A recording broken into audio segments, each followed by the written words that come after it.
So welcome to Module 7, Desired State Configuration. And in this module, we're going to dive into ways in which we can actually configure our operating system instances. So we're going to look at understanding desired state configuration, some of the basics around it, how we can author DSC scripts, then actually using it. Now, why do we need it? Why do we need some new way to perform configurations in operating systems? And it really boils down to the fact that configurations of an OS can be very complex. I have to think about, well, configuration of the actual operating system, maybe a settings I need, service states. I have to think about roles and features I want installed. Maybe it's a web server. Then there's configuration on those roles and services. Maybe I have to stop a certain website, add a new website. I think about maybe applications, runtimes, middlewares I need. Maybe files and registry requirements. And what I don't want to have are OS-specific images per configuration. I don't want, hey, this is an image for a web server. This is an image for a SQL server. This is an image for this application, etc. Now I end up with 20 different images, and I have to update 20 different images when there's a new patch. 20 different images when there's some new middleware, 20 different images when there's some new core component. What I want to do is have a very vanilla operating system, and then I apply the configuration post the deployment of the OS as part of the overall deployment process, but I'm not putting it into the actual image. I can have just an image for Windows Server 2019, and then I can lay down the configuration on top of that as part of the overall deployment process. Now, I could do this through a PowerShell script. We've spent this whole course talking about what I can do with PowerShell, and I could absolutely do this with PowerShell. But there's challenges with that. If I deploy a configuration with regular PowerShell, and then someone post-deployment goes and changes a setting, how would I detect that drift? And so with desired state configuration, what we have is this new capability that was introduced in PowerShell v4 that kind of completed the initial vision of PowerShell. Now, there were 12 providers kind of built in initially, and they're built on this, but there's also many additional providers available. And I can think of a provider as understanding a certain area of configuration. I could have a provider around roles and features, a provider around the file system, a provider around the registry, etc. And one of the key points about this is it is a declarative technology rather than imperative. Now, we have tried to use PowerShell Core for everything in this course so far. Because if I can do it in PowerShell Core, then it's going to pretty much work in regular Windows PowerShell as well. Today, DSC does not work in PowerShell Core. I think it was working originally, and then some things kind of broke with 6.1, and I think it's broke even more in 6.2. But I do believe this will be coming back. But today, you're going to see me do these demos in Windows PowerShell because it just does not function right now. Now, I'm talking about, well, it's declarative rather than imperative. And what does that really mean? If I do imperative, I'm not just telling it what I want, I'm telling it how to actually do it. I have to handle errors. I have to check does something already exist. So this would be an example of an imperative PowerShell script. If I actually jump over quickly, you can see, well, I'm importing a module, Server Manager, and now I'm getting the state of the web server feature. I'm looking for, is it installed or not? And then if it's not installed, I'm going to try to add the feature. And if it errors, well, I have to handle that error. Now imagine it was a very complex configuration. I was creating various types of resource, doing lots of different checks. It would become very large. And I'm having to always check has something been done already, because many actions are not idempotent. Idempotent means, well, you can run this thing as many times as you want. It's not going to do any harm. That's generally not the case with most things we would do in PowerShell. If I'm creating something, if that thing already exists, then it's going to error if I try to create it again. So that's in the imperative world. I'm basically documenting how to do something, not what the end state actually is. With declarative, well, the focus is on the desired state. I don't tell it how to do something, I say what I want. For example, what I want is to ensure the web server feature is present. So I'm using the Windows feature provider. I just give it a name for this particular part of configuration. And then I want to say is present web server. I'm not telling it how to do it. I'm not telling it to check for errors. I'm just saying this is the state I want. Make it so. You can kind of think of Star Trek Next Generation, and Jean-Luc Picard would say, make it so, number one. And number one would work out how to do it. Number one would go and check, well, is this thing installed or not? Or what command should I use? Oh, look, this bit errored. But Jean-Luc Picard did not care. Go and make it so. Go and destroy the bad guys, whatever. And that's what we're doing with DSC. With DSC, in a very prescriptive, declarative manner, we are saying this is the end state I want. PowerShell DSC, go and make that happen. Now, PowerShell DSC is not unique in handling this challenge. There are other technologies. Chef, Puppet, Ansible, they all do very similar things. They're declarative technologies to help me describe that final end state I want. But PowerShell DSC, hey, this is just built in and we can leverage it very easily. So if I want to use DSC, there's a number of phases. So I have to obviously create the DSC file itself. I then have to compile that DSC file into a MOF file. That is the Microsoft Object Format. And that's also a DMTF standard. And that's what I can actually apply, that MOF file. So now I would have to stage that to the target. Now I can do it in a push method. I'm actually going to, take this file and apply it to a server. Or I can do it in a pull method where I configure the server with, this is where you're going to get your configuration from. And then it will go and pull down whatever the latest configuration is that applies to its OS. And then once I've done that, there's a make it so phase. So the configuration is applied to the local configuration store. It's then parsed, and any relevant WMI providers implement the actual changes required. And it is idempotent. I can keep applying this thing, and it's not going to do any damage.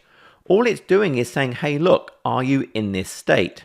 If it is, I'm good to go.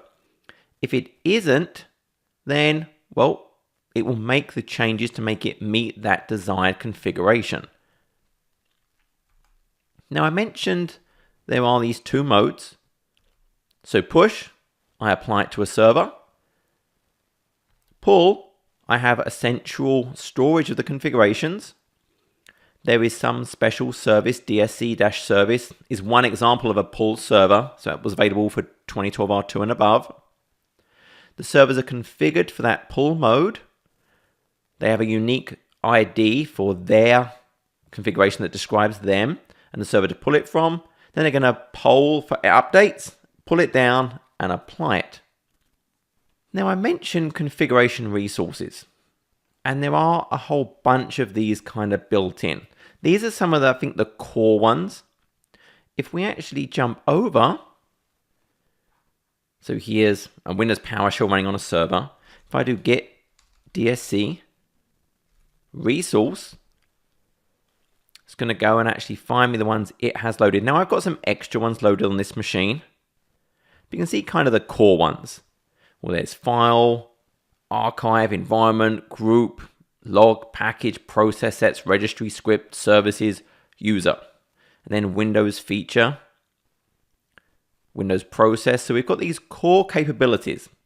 So there are configurations that I can apply through those that will actually enable me to say this is the desired state I want for this actual machine. And I can download additional ones from the gallery as needed. Now, there are new configuration resources being added all the time. Now, these used to be released as DSC resource kits, but they're now available via the PowerShell gallery. This is where I can really find everything related to PowerShell. And there are resource providers for SQL Server, Exchange, Remote Desktop, Hyper-V, System Center, IIS. You kind of name it, you're going to find those things. And so I can actually search for DSC Resource Kit as a tag to kind of easily find those. So if I jump over to my box again, run that command, it'll actually go and find me all of those providers available. And you see there's a lot of them. You can see, hey, look, there's SharePoint, there's WordPress, DFS, SCOM, WebDeploy, DHCP servers, Chrome, Firefox, BitLocker. So when you think about, hey, things I need to configure around my operating system, well, there's probably a resource provider available for it. It's going to make it super easy. Now, additionally, if I actually jump over to a web browser, I can actually just go to the PowerShell gallery and search for what I want. So if I was to search for just DSC, for example, in fact, I don't even need to do that. If you actually look on the left, I have an option here for DSC resources. So now it's only showing me the various DSC providers that it has available. So it's a great way to go and extend the functionality of my PowerShell DSC. So what do these things look like? What is this configuration file? I'm going to have a configuration block, and I can pass parameters to that configuration block. Within the configuration block, I have one or more node blocks. So a node is for a particular target, i.e. this machine. And then within each node block are resource blocks. For example, here's a web configuration. I can have various parameters could be passed to it, i.e. the nodes I want it to apply to. Then I have a node block, and that can actually be based on the names passed. And then the feature blocks I actually want to use. I can have as many of these as I want in a single file. And the important point to note, where it says, for example, web server here, that is just a name for that resource block. It doesn't have to match the name of the feature or anything else. I'm just saying, hey, look, this is for the web server. It's a name I'm picking, but I could really call that anything I want to call it. It's just a name.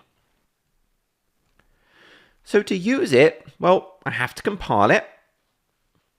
Once I've compiled it, I can apply the configuration. This is in the push model. So I'm not pulling it from a server. I'm actually just applying it to a box. I'm passing it the path of where I've compiled them off to. I can check the configuration.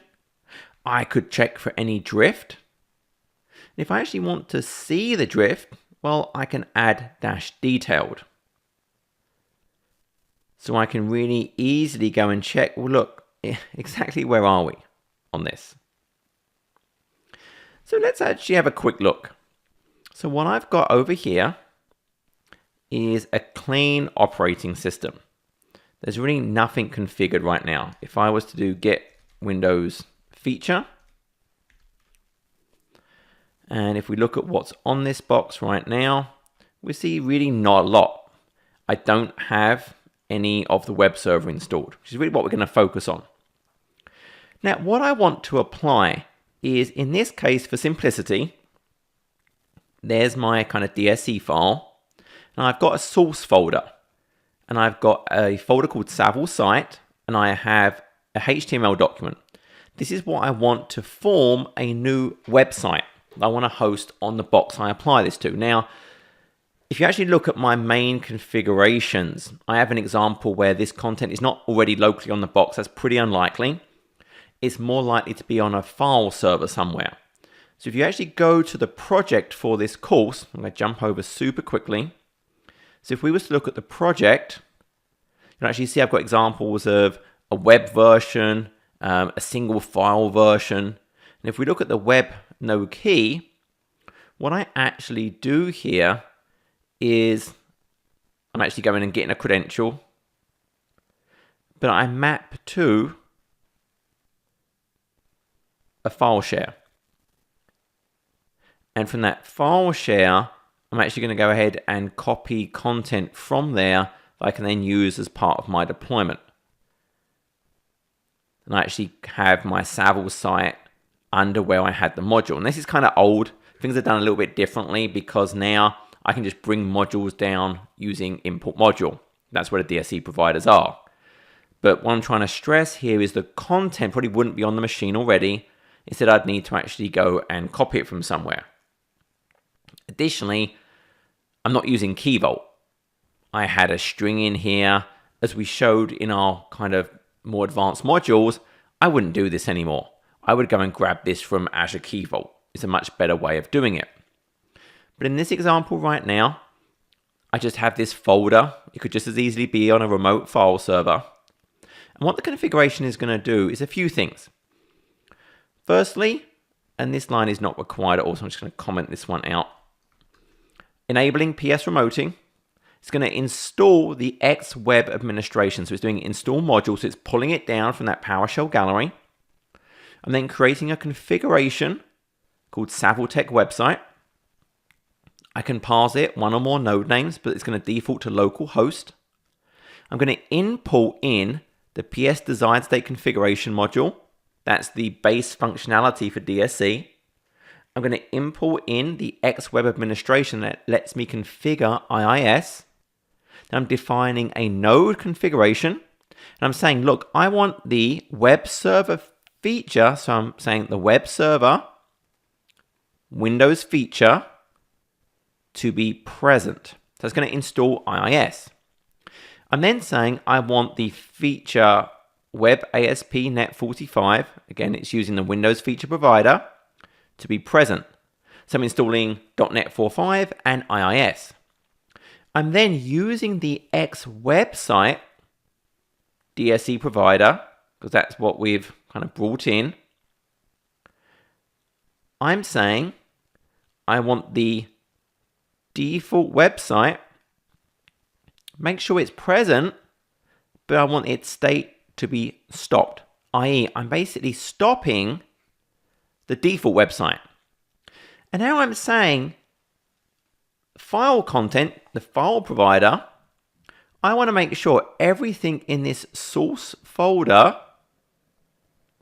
is also present in this destination folder, making sure, yep, it's present, and make sure you recurse any subfolders, i.e. copy stuff from here to here. That's how I'm going to populate a new site. And then I'm saying, hey, for the website again, make sure there's a site called Saville site, make sure it's present, make sure it's started, and it's pointing to this folder. So what this script is going to do is, well, install IIS, install ASP.NET, stop the default website, copy some files over, and then create a new website pointing to that folder. So the first thing we have to do, just like a function, is, well, we would run these lines. And normally this will just kind of happen. I'm just kind of showing step by step. I need this X web administration. Then I'm going to just declare this. This is not compiling it. It's just making this now known as a configuration called SavileTech website. Now at this point, I need to actually compile it. So when I run SavileTech website node name, so I'm passing in localhost. If I run this line, if I actually go and look at the file system, so this is our current file system. When I run this line, that's doing the compilation. And what it's created now is a folder called SavileTech website And there's the moth file for my host. Now, if I'm doing the push version, now I'm going to do a start configuration. Now, just to prove a point, if I open up Internet Explorer quickly, and I just go to myself, 127.0.0.1,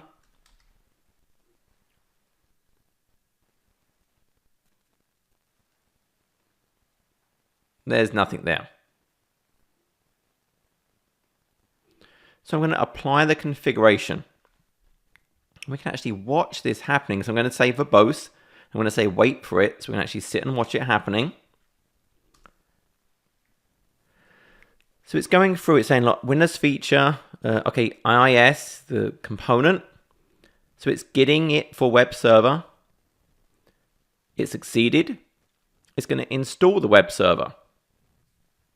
So it's now going to finish installing the web server component. Again, I didn't tell it how to do it, remember. All I said is I want it present. That was the scope of what I had to do. I definitely do not want updates right now. Go away. Now it's checking ASP.NET and it's installing it. So it's now going through its installed IIS. Now it's installing ASP.NET.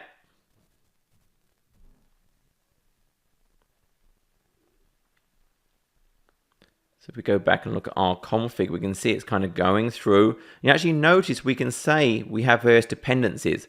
So we depended on IIS before we tried to stop the default website. So now once that's finished, so it knows the right order it has to do things in, it's going to think, okay, default website.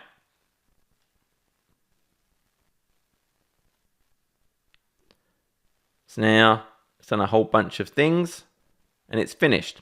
So if we quickly go up, so the state of default website did not match. So it has been changed. Default website has been updated to stopped. Cannot find the file specified. So it's building a file list.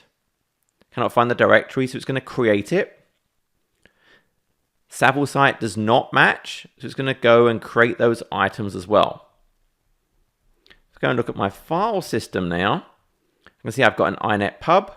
It's created Savile site and it's got that content in it.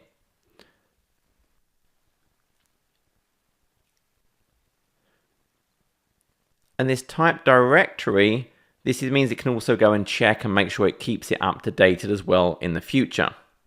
But what this should mean is, well, if we open up Internet Explorer, I'm actually just going to do this via an object, just to show something kind of new. If we launch that, there's my website. So you get the idea of what we can do with this. I can go and check exactly what is my configuration. So it will go through and show me all of the configuration items I have applied to this box. So I can get all of that detail. Again, I could detect drift with test DSC configuration. So I have all of this capability. So what did we do? I took just a vanilla deployment and then laid down a configuration that made it not just a web server, but made it a web server for my particular web application. This was a super simple example, but that's the point of this. It's declarative. The work is up front. I have to go and actually create these configuration files. But once I create this library of configuration files, it's now super powerful for me. I can now just lay down a new server very quickly. I can use change control because it's this prescriptive format. It's very easy for me to just go ahead and lay this down. So the compliance is a huge feature of design state configuration. Yes, I can apply configuration, but often I need to understand the deployment state of a box. I might have various regulatory requirements that say, hey, you must have this type of configuration. You have to prove it to auditors. Well, this is phenomenal. A regular PowerShell script would not give me that. But this ability to show drift, hey, Mr. Auditor or Mrs. Auditor, here is my configuration. Here is my change control. Here are the logs showing I applied this, and then here's the drift. I can prove this is the configuration of this box and show that it's not changed since this particular date. Now, if I want to centrally store that, there's a number of options, but there's a great DSC environment analyzer that can give me kind of a central view of any drift. Now, in my example, I had localhost. I could pass a name. So normally we have node blocks for each node we want to configure. If I want to be able to apply to any box, I can use that local host. Alternatively, and what I had in my example was you can default to localhost, but you can override, you could pass in a node name. Warning, localhost may lead to applying configurations you don't want. If I just leave localhost in my file and then accidentally apply that to the wrong machine, well, it's going to make that machine that configuration. I could essentially wipe it out. So you really want to be careful where I put localhost in things, because I can very easily do a lot of damage. This is a super powerful technology. And just like Ben Parker would say, with great power becomes great responsibility. And so the more powerful the technology, the greater my ability to really screw up at a massive level. So you need to kind of treat this with the respect it needs, realize what you're doing, be careful with using localhost. I actually know an organization that had this and they accidentally deployed it to all servers and wiped out their environment. Now, with DSC, I'm not just applying a configuration. I can actually specify how it should behave in terms of the ongoing basis. So I can control what is my mode. Am I applying a configuration? Am I applying a configuration and monitoring for drift? Am I applying it and then if there is drift, automatically correct it? I put it back to that configuration. I can use a push or pull method for the actual application. How often should I refresh? And how often should I apply configuration? For example, I could refresh every 10 minutes, but how often do I want to apply that? It has to be a multiple of the refresh. So if I'm going to refresh every 10 minutes, then I could reapply every 30 minutes. And there's an example file. Okay, well, I'm going to apply and autocorrect. The frequency is every 30 minutes. And my refresh frequency is 30 as well. It has to be a multiple. One is a multiple of that. So I could refresh at that same interval. So now if I apply this, it will actually make that the configuration for my box. So every 30 minutes, it would check for any update to the config. And then if there was any drift, every 30 minutes, it's going to recheck and then fix any drift that has occurred.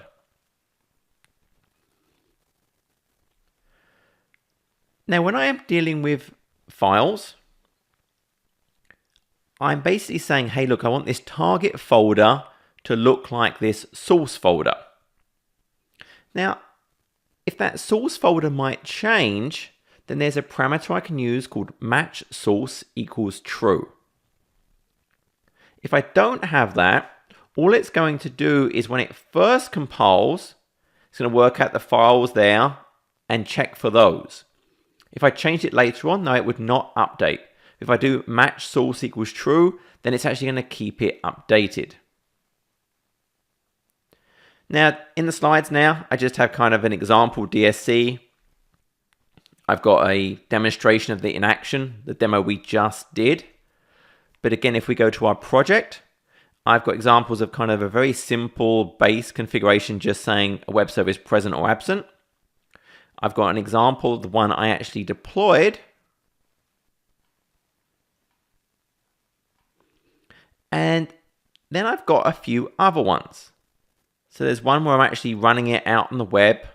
And again, I need to kind of update this, to be honest. Remember, I don't really want credentials, even if it was a secure string. I should be using Key Vault if I do need any credentials. But I map to a folder and pull over various files that I needed.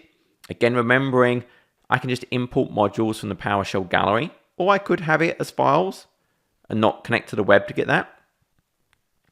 And then there's kind of this weird single file version you're going to see in here. And I'll talk more about that in a second. But everything we're doing is in the GitHub project for this course. Now I can use this in Azure as well. In fact, this is super powerful with Azure because I can use DSC with an Azure VM like any other OS. I can use it when I'm provisioning a VM. Now Azure uses JSON templates for the Azure Resource Manager. That is its own kind of idempotent declarative technology. So I can use JSON templates to prescriptively describe how I want the resources in Azure, and then partner that with PowerShell DSC to now apply configuration to the actual OS running inside that Azure resource. So there's an extension for desired state configuration, and I can just point it to the configuration I want to use. Now, why do I have that weird single file version? I have to tweak it a little bit to work with Azure. And the reason for that is the way some things work is it will try and scan through the file and operate it straight away. So if I actually jump over for a second.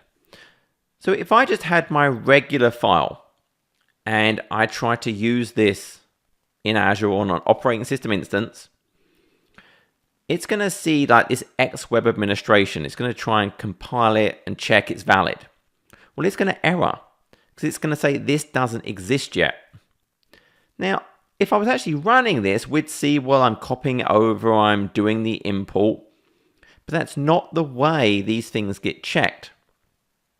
And so what I have to do is I'm going to make the configuration one long literal string, which means it won't try and validate what's inside that string. Now I do that using the @ and then double quotes. So this is kind of a trick I can use in PowerShell that says it doesn't matter what is in this string. It could be special characters, escape characters, I don't care. Just treat this as a string, and I close it with the double quotes @ character. So now PowerShell is essentially going to ignore everything within there. So now I have all the same code as before, and then at the end of this, I'm going to run that configuration string. So this is a way to work around the fact that if I just try to use this in Azure, it would try and check it and it's going to fail. So there are some downsides with this approach. So again, we start with this @ sign, double quote, and I think the proper name for this is called a here string. It lets me go over multiple lines, but it's still a string, and so I still have to escape other characters. So if I have this $sign, if I have this double quote, I'm having to escape it with a little tick character.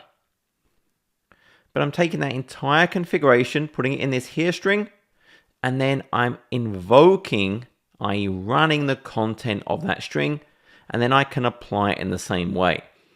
Now, the other option would have been put this in a different file completely and call the different file. That would have been neat, so I wouldn't have to do all this escaping or use that here string.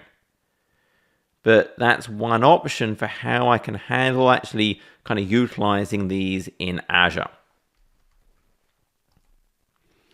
A few troubleshooting tips.